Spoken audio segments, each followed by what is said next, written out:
Hi, I'm Bianca Tarrant, co-founder of Our Cow, and welcome back to Paddock Talk. Today, we're tackling something that's on every packet of meat you see: labels. Words like grass-fed, organic, carbon neutral, regenerative, they all sound great, but what do they really mean? Who decides what counts, and where are the loopholes? Dave and I will break down the jargon, share our take and our opinion on the buzzwords, and talk about why farmers shouldn't be boxed in by labels. If you've ever felt confused standing in front of the meat section, this episode is for you. Welcome back, David, to another episode of Paddock Talk. Thanks for joining me again. No worries, mate. Hey, you feeling okay? You sound a bit crooked today. I'm a bit nasally, but I'm here and I'm very excited to be doing another episode. The first couple of episodes have been so good. They've been released. If you're listening to this one, we've just released the episode with Steve and Michelle from Ewingella Shorthorns. That was really good. The first 3 episodes about the Our Cow story had lots of really good feedback. So if you're listening to this one, you've made it this far with us. You've made it this far, so congratulations. We've got the podcast on Apple, Spotify. It's also, you can see the full video on YouTube. Yeah, having a lot of fun. Just getting to chat with our farmers and hearing everybody's different feedback about the podcast. It's been really cool. And we're learning along the way, learning how to interview, which is challenge in itself.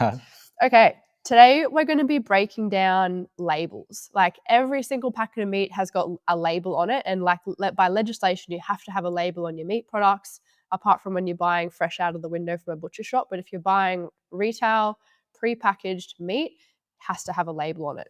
So we're going to start with the biggest component: grass-fed versus grain-fed. So if you know Our Cow, well, actually, I wanted to go a step back.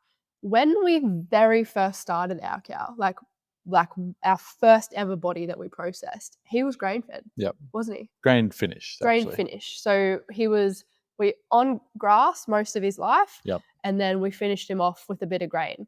And we only did that once on the first round of deliveries. Do you want to talk about why that was the case and why some farmers do that? Like they finish their animals on grain? For sure.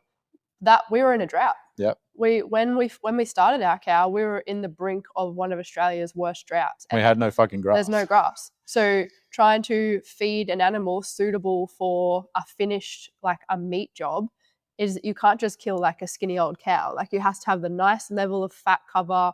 It's got to be finished. And what does finished mean? Like we say that a lot. Well, it means that they've got enough cover over their ribs, over their rump. Like they're not just like a skinny old boner cow. Yeah. That's like, because that doesn't taste very good. Think about your T-bone. Like your T-bone's got that nice layer of fat on it, or your rump steak, it's got that nice fat cap on top. Like that is what we're talking about when we say finished. Yeah. And if it doesn't, like the cattle that are like super skinny. So animals usually the most like the best way that their eating quality is described is by like their rising plane of nutrition. So an animal like lamb, cow, whatever, when they're young, when they're born, you want them to be on a rising plane of nutrition their entire life. So they start off and they're eating grass and they're like they're going upwards. They're putting on weight. Their nutrition is adequate. It's like a person, right, or a child. Like they got to be growing and they got to be like ingesting food that is nutritious for them. It's also helping them grow. So if they have like backwards days or like they go, they go into pasture where they're losing weight or they're like starting to go backwards because the pasture is not adequate for them, the meat eating quality of that animal is compromised. So what you are trying to do for those animals is always keep them on a rising plane of nutrition. And as a grass farmer, like it is difficult to do. Like it's a lot of intensive work. So our first ever body was finished on grain because we didn't have the grass and we didn't have the systems in place to be able to finish animals on grass. And we didn't really know, like, because we were just starting off. Like we were sheltered. Like we just thought that people and all farmers finish their cattle on grain. That's what you did. That's how you laid the fat down. And we were none the wiser. And we had no idea what our customers wanted because we didn't know who our customers were.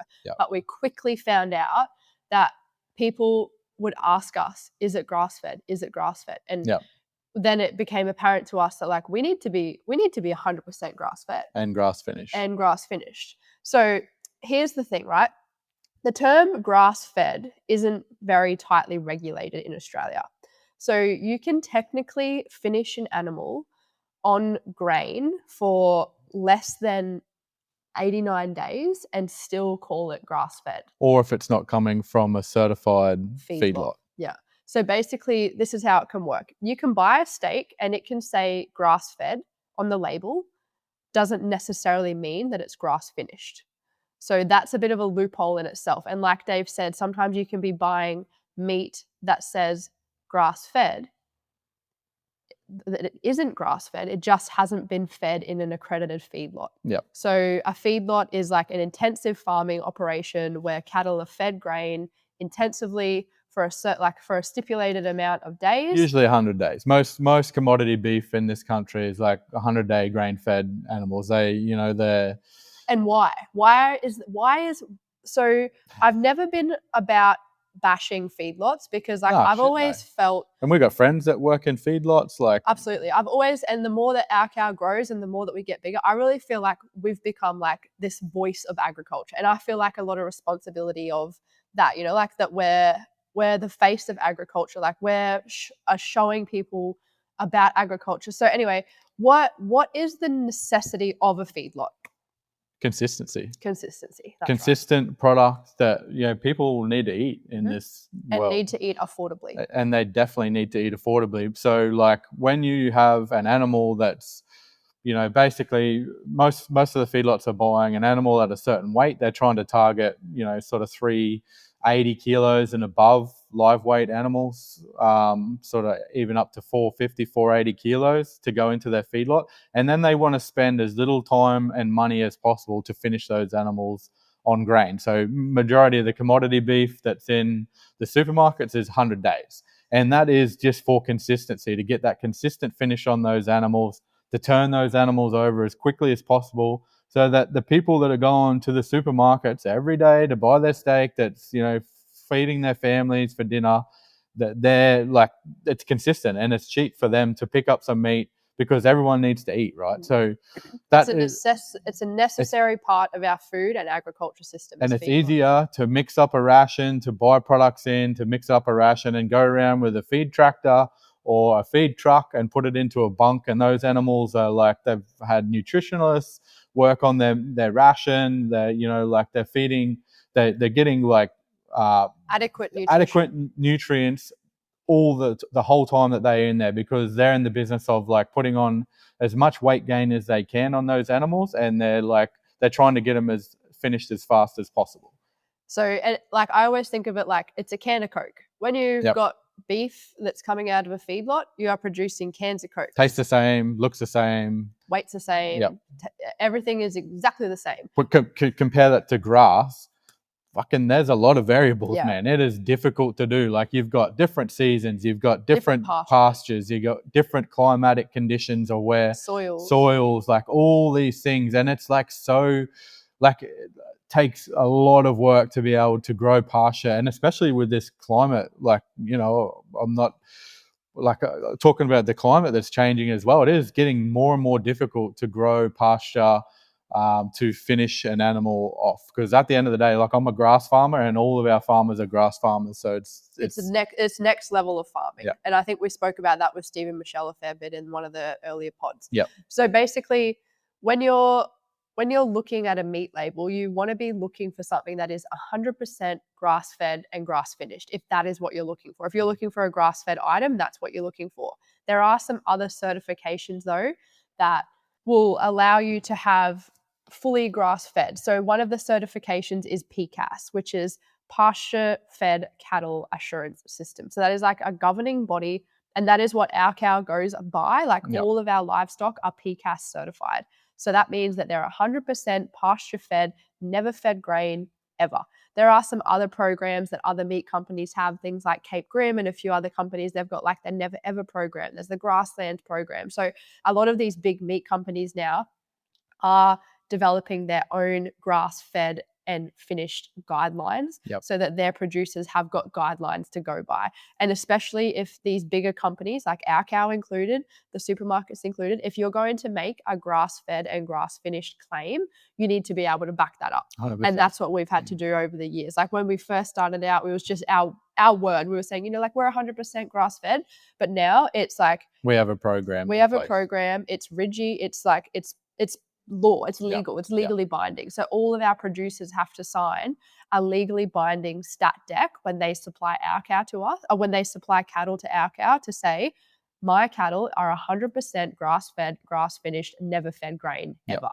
So that is what you're getting when you buy beef from our cow, 100% grass-fed, grass-finished. So on to the next labeling thing that we see a lot in the supermarket is HGPs. Now, for someone that doesn't know what a HGP is, David, tell me what a HGP is.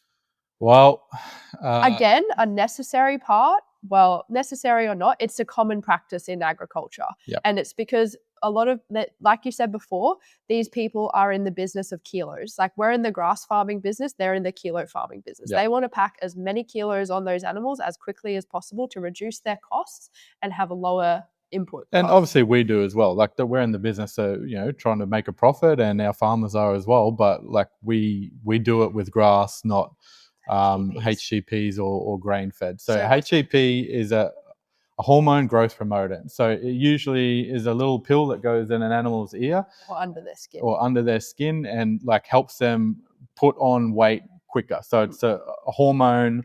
Steroids. It's steroids. That's basically what it is. Think about it from like a human perspective. Like if you got a big guy at the gym that's trying to bulk himself up, he's on the proteins, he's on the fucking juice, like he's pumping it. He's pumping. Yeah. And that's what I think of when I think of HGPs. It's just cows that are just pumping. That just pumping the roids. Might have a set of Bose earphones on as well or something as well, just punching it. But no, so that's what a HGP is. And I suppose, like Bianca said, it is a big part of the industry. And, you know, those animals are trying to put on weight as fast as they can. So maybe you can just touch on like when you see HGP cattle on a meat, like on shelf. Okay, so there's no meat companies and producers don't have to declare when they use HGPs. So often when you look at meat on a supermarket, you have to declare it on your NVD. On your NVD, yeah. I'm talking about the label. No, that's right. So if an NVD is so it's basically a form that you fill out as a livestock producer that when you transfer your cattle or you buy and sell cattle, you have to fill that out if it's had a HGP. It's like a bit of paperwork that goes with the cattle the whole lifetime. So you can track and trace. It's lifetime traceability. So you have to declare it if you've used HGPs on your NVD. But when you're labeling your meat products, you don't have to label when you use HGPs. However, you can label when you don't use them. Yep. So often when you see meat on a supermarket shelf, it'll say no added hormones or HGP free. So that's probably the most common one, is HGP free or no added hormones that you'll see on your supermarket meat labeling. If it doesn't say HGP free or no added hormones, you can guarantee that it's had HGP. More than, I wouldn't say you guarantee, it's more than likely. Okay, more than likely it's had HGPs in it. So that's something that like an uneducated consumer, like you just think that why would my beef have hormones in it? Like you would just automatically assume that it doesn't, but because they want to pump them. Yeah, you want to put kilos on beef as fast as you can, as cost effectively as you can, and HGPs allow producers to do that. So like the average producer that's like just growing beef in their paddocks, not necessarily like they're not mainly the finishers. Yeah. Mainly the people that are the last stage of the animal's life where they're trying to get those animals to finish. HGPs are pretty common practice. And some producers do HGP on grass as well, but you know, more often than not, it's usually for the finishers. Yeah. Okay. So that's HGPs covered. Yeah. Now we're going to dive into organic. Ooh. So organic is a big one, and I feel like organic was a big thing like 5-6 years ago. Like maybe like mid 2000s. Everyone was like late 90s. Organic everything. Yeah. Like it really took off, this whole organic thing. So Organic is actually certified. Like there are certifying bodies. If you want to call your beef or your chicken or your vegetables organic, you have to meet organic certifications and organic standards. Yeah. So there are strict rules when it comes to organic. So no synthetics, no chemicals, no antibiotics, no like animal welfare standards are high, like things like that. So I thought it would be interesting to get like your opinion on organic and maybe. So as an organic animal, you can still feed grain Correct. to an organic animal, but you just have to have a certified organic grain feeding those animals. That's correct. So that I know some producers that they are organic certified and they feed grain, but it's organic certified and grain. can come from feedlots as well. Yeah, you can have a feed, like you can be feedlotting beef on an organic grain ration. Yeah. So just because it's organic doesn't necessarily mean that it's grass fed, grass finished. Yeah. So definitely a different one there. I suppose like from my take on organics and the certification around that is a lot of our suppliers they go over and beyond the organic guidelines, but they aren't certified organic because in our location where we're on the northern rivers of New South Wales, very high rainfall area.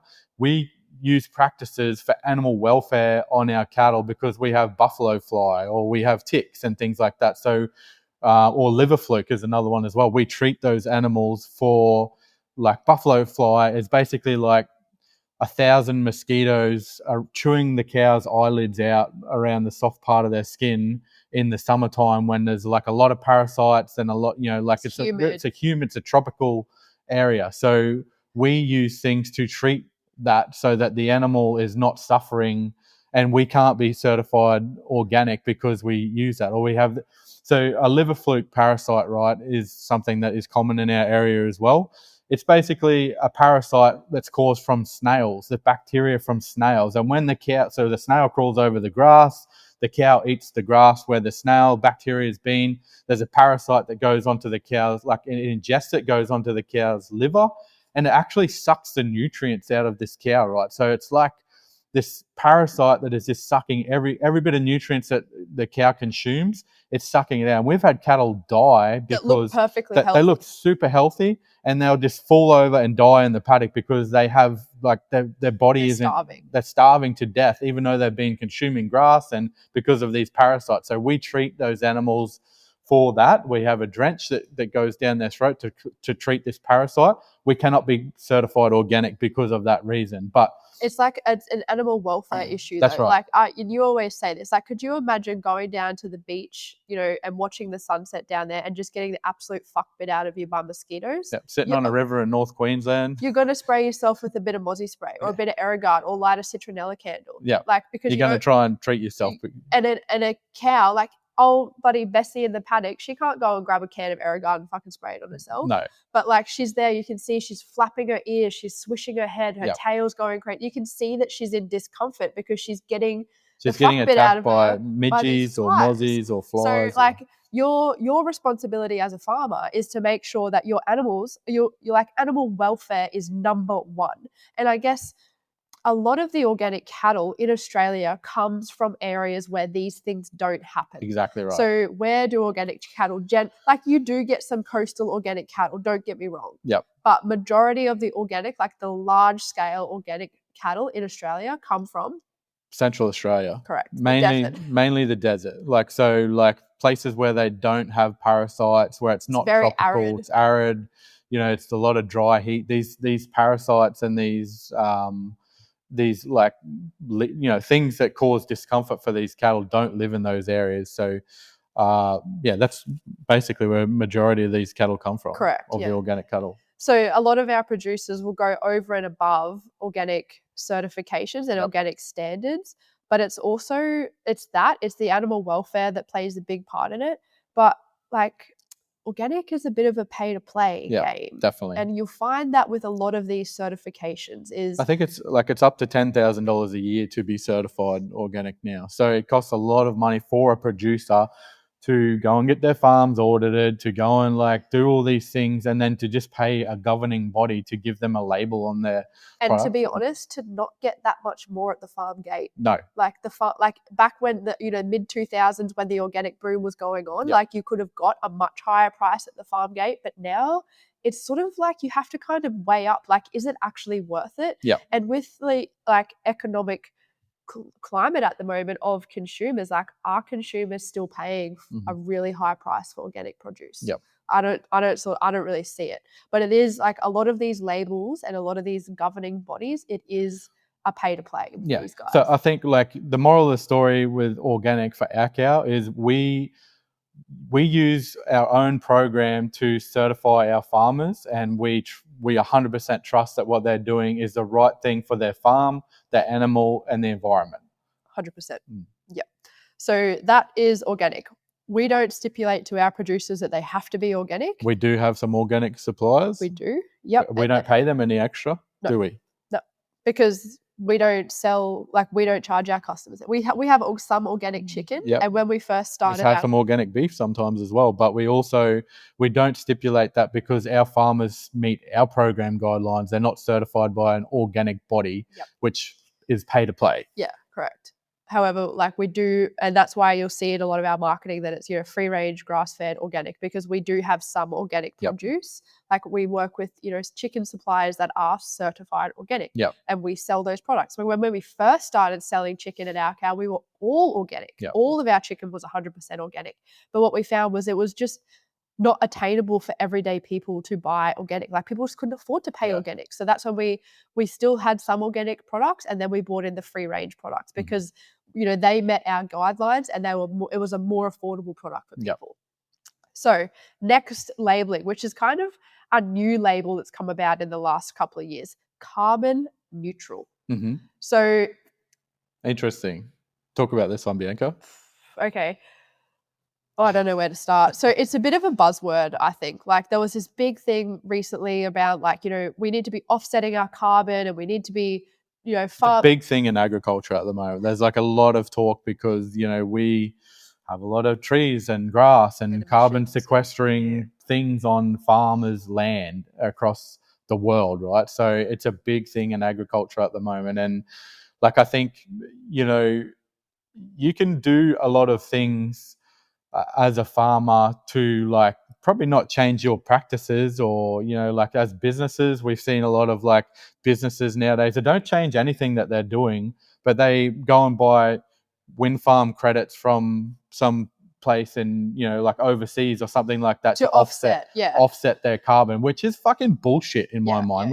Honestly, like, if you're going to be carbon neutral, work towards changing what you're doing in your business or your farm that's going to reduce your carbon emissions. Not actually just keep on rolling with what you're doing and just pay someone else, or like offset what you're doing, because what you're doing is probably not right if you're having to do that. If you're working on everything that you need to on your farm or in your business to reduce your carbon emissions, you should feel good in that. Like, you should be proactively trying to reduce that, not fucking offset it. Like, that's my opinion of it. I get pretty passionate about this one. And, we've spoken to some of our suppliers about that. Do you remember the conversation that you've had with one of our pork suppliers around this? Yeah, so that it was 100% pay to play. Like, one of our suppliers was like, wanted to go down the carbon neutral path and like get their farm carbon neutral certified. And they had the governing bodies come in, and basically, they wanted to tell them all about their farm and what they were doing and the practices that they were doing on farm to reduce their carbon footprint. And all the governing body wanted to know was, how much money are you making? What revenue the farm was turning over? Is your farm turning over? And the producer was like, what are you talking about? Like, what does that have to do with my carbon? I'm doing all of these things and I'm reducing my carbon footprint significantly on my farm. What does my revenue have to do with it? And it was basically, the revenue was tied to how much it was going to cost you to offset. So if you were making a lot of money on your farm, it was going to cost you a lot more to offset your carbon. So basically, it was just crooks. So carbon neutral, I think it's borderline greenwashing, but there are, like, I think about some of our other producers that are doing unbelievable things on their farm to offset their carbon without even thinking about it. We have one producer. We're not chasing certifications they're or just labels doing or it anything. because they think it's the right thing to And do. it is the right thing to do.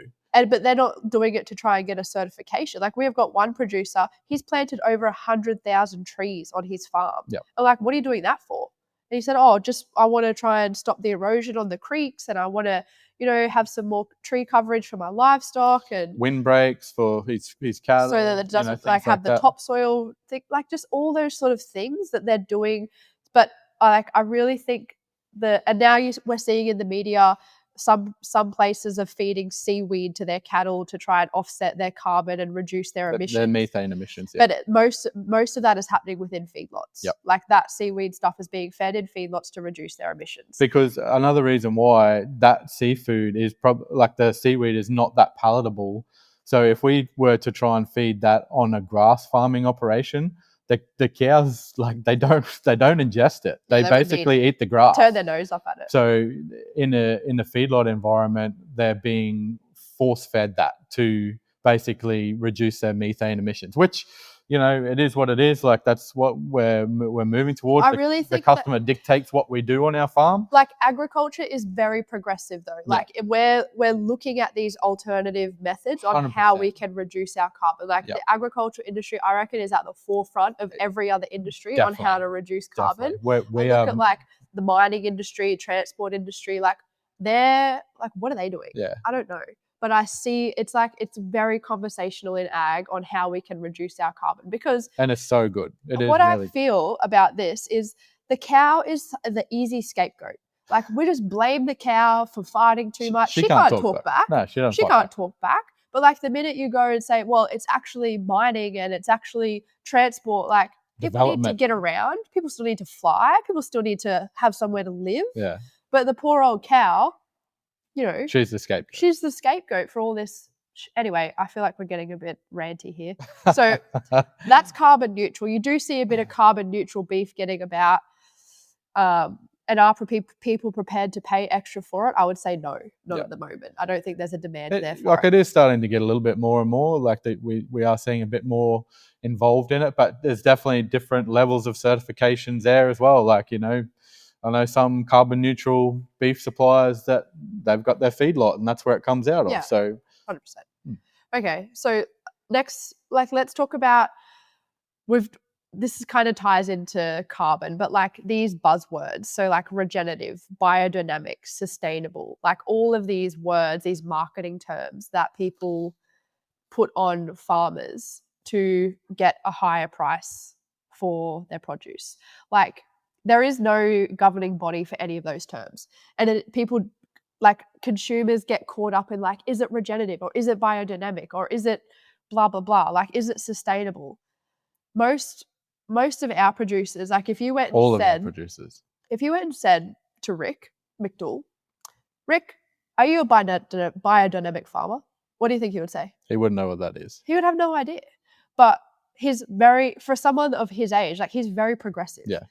He is doing a lot of things on his farm because he knows that he wants his farm to be in the best condition for the next generation to take it over. And ultimately, the way that you do that is becoming the more sustainable you are in the practices on your farm, 90% of the time it's more productive and it's more profitable for a farmer. Yep. So that's what ultimately we're running businesses, and we want to be sustainable on our farm to keep it profitable, to keep progressing, to look at the next thing that's coming up, to look at how our soils are treated and how we can improve our soil, on our farm. So that is why we go down these roads. It's not because we're chasing a label as a farmer. Yep. And ultimately we want to provide a product to our customers that they want to eat and they feel confident in eating. But we are trying to do that as farmers to survive in our business as well. So someone said to us, I think we were talking about, what sort of farmer are you? He said, I'm a sustainable farmer. I need to make money. Yeah. I need to provide for my family. Yeah. I need to make sure that my land is being looked after. Yeah. But he's not looking for any extra money for being sustainable. Or you can't certify being sustainable. He's just trying to do that for the best the best use of his land. But we have a list of guidelines 100%. that all revolve around sustainability on farm. So once again, like, you know, we're not talking about putting farmers into boxes, because every farm is different, and every farming operation, whether it's coastal, you know, New England, like different location, desert, you know, that all have their own aspects of what sustainability is on their farm. I don't think that you can put a box around a farming operation and they're going to be the same as another farm. It just does not happen in the farming industry, because everybody's farm is different. Everybody's soil is different. You know, the climates are different. Like, there's different things that are going on with weather. So we put like some guidelines around that for our own framework and our own program that we have for our suppliers, but we don't tie everyone up to have, you know, you must pay to get this certification, which is, I don't think is the right thing to do. But in my opinion, right? Like, everyone's got their own opinion. And it depends what you're after as a consumer too. Like, if you want to know the story and like have trust in those producers, well, that's what you do. You have a brand that you buy for that you trust, or if you're looking for a label to, you know, around this whole pay to play space, well, that's what you get. So what can you do as a consumer when you're looking for meat or looking for produce? Like, what advice would you give to somebody? Do some research. Ask the people where you're buying your meat from. Like, you know, and once again, I don't want to go down the path of like ragging butchers out and things like that, or supermarkets either as well. But, you know, sometimes the butchers that are buying meat that's particularly in cartons nowadays, they're just coming with a label on a brand on a carton of rumps, whole rumps or whole cube rolls or whatever. You know, they're not necessarily knowing where that meat comes from. So ask the questions, like ask where it comes from, ask like, do they know about the practices behind it, you know, things like that as well. And if you can, buy from your farmer, buy from your local farmer, because they're going to be the closest source to the truth that you can get, really. Yeah, they're the ones that have raised it. They know what's happened on their farm. So buy direct where you can. Usually save a little bit of money as well. And you know where your money's going. So it's totally up to you where you buy your produce from. Like we said from the start, there is always going to be a need for supermarkets and affordable meat and feedlots and all that sort of stuff. And it's purely about giving you as the consumer the knowledge to choose where you want your food to come from. I think so too. Just choice is what customers are looking for, really. 100%. Anything else you'd like to add on meat labeling? Oh, no, that's a pretty controversial topic, I think. It's always a challenge trying to work through that and explain that, but hopefully we did an okay job and we don't get bashed too much. I think it's fine. Because we love ag, and we're definitely not out here to bash agriculture. We've got mates in so many different aspects of ag, so it all makes the world go round. 100%. We've got to keep people fed. We've got to keep people in the cities bloody with a bit of full belly. That's right. So talking about full bellies, have you got a recipe? Oh, I forgot. You better get one on this episode, mate. Actually, why don't you have one? I've been on the old carnivore bandwagon for a little while now. Lost 20 kilos, both Bianca and I, on the carnivore. Feel great, super clear. It's probably an episode. We should talk about that. We should talk about that. Yeah. But anyway, so the other day I'm batching it. Bianca stayed at her niece's place to hang out with my sister. My niece doesn't own the house. She's only 2. Well, but stayed with your sister to hang out with your niece. And I was batching on it. So I was like looking through the cupboard about what I had. I had some chicken thighs in the fridge. And then, so there's some pork crackle. So like as a snack for a carnivore, you like, you know, jerky, pork crackle, things like that from the servo. So I had some pork crackle in the fridge. Anyway, crushed all the pork crackle up and then got a bit of egg and then dipped the chicken thighs in the egg and then dipped them in the pork crackle to make crumb chicken. But like it was like pork crackle. Carnivore. How'd you cook it? I just put it in the air fryer. Oh, really? Did you spray it with a bit of oil? Yep, sprayed it with a little bit of oil and then put it in the air fryer. I think it was like 165 degrees for about 16 minutes or something like that. Perfect. Nice. And I sat down for lunch with Luke, our farm manager, that day, and had me carnivore chicken thighs. So very nice. And he probably had something like muffins and Kit Kats. he actually had. His wife's a great cook. His wife is a really good cook, and she made these like those Cocoa Pop Cocoa Pop slice. Yeah, she had them, and I didn't have one, so you had the chicken. Had my chicken. Well done. Okay. Feel great about myself. Good for you, David. So wrapping up, at the end of the day, labels can help, but they don't always tell the whole story. And that's why we started Our Cow. So you know exactly what you're buying, where it's from, and the story behind it. Thank you for tuning in to next episode of Paddock Talk. If you've enjoyed the episode, share it with someone, hit subscribe so you don't miss the next one. See you next time on Paddock Talk. See you guys.